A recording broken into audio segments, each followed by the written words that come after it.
Sky News can reveal Phil Lowe obtained a half-price home loan subsidised by taxpayers from the Reserve Bank to purchase his 5-bedroom property in Sydney's eastern suburbs back in 1997.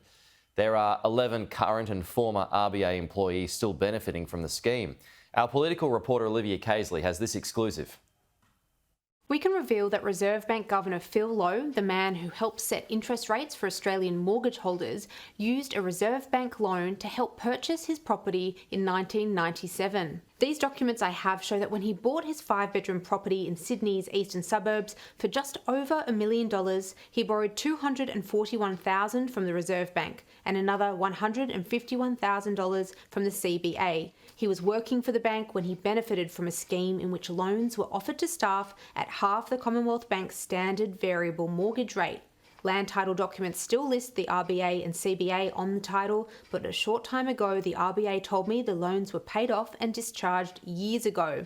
It was only last month that Dr. Lowe told a Senate committee that he empathised with mortgage holders who were paying the full interest rate that he helped set. People are really hurting, and I understand if we don't get on top of this, the pain will be worse. We talk to ACOS, we get direct feedback from individuals, and we talk to the service providers who are helping people who are in difficulty, and we hear the message loud and clearly, and we factor that and we talk about it every board meeting, how this is really hurting some households. But we also talk about if we don't get on top of this, the pain will be worse.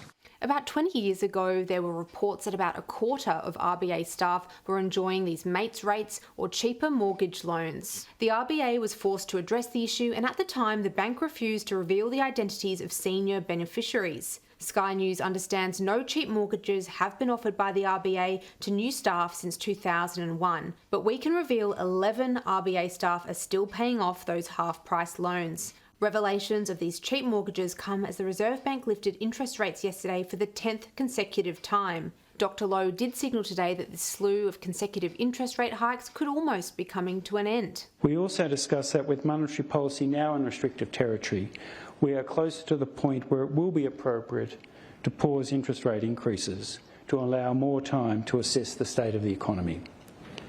At what point it will be appropriate to pause will be determined by the data and by our assessment of the outlook. Treasurer Jim Chalmers is yet to decide whether he will renew the RBA Governor's contract when it expires this September.